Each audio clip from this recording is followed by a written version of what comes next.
This is a JobCost.com video tutorial on vendor page tabs.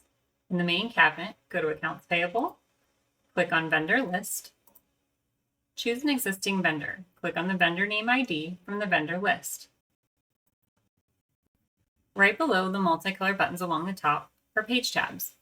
These page tabs can be customized by an administrator to add, change, or reorder them. These page tabs display grids with information that correspond to your vendor without needing to navigate between screens. It allows you to drill into invoices, adjustments, checks, and POs directly from the grids. These grids can be searched and sorted in multiple ways. The main tab is the vendor record information. Vendor Open is all open AP invoices for this vendor. Vendor Invoices are all open and previously paid AP invoices for this vendor.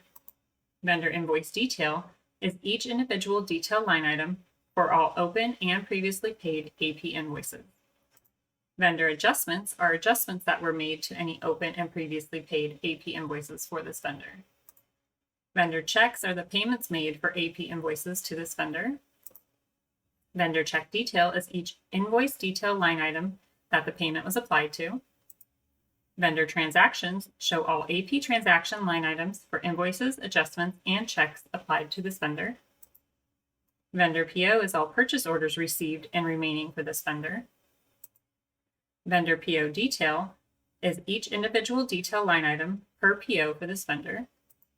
Vendor Ledger Detail is the ledger transaction detail for this vendor. While on any of these page tab screens, use the multicolor buttons below the page tabs.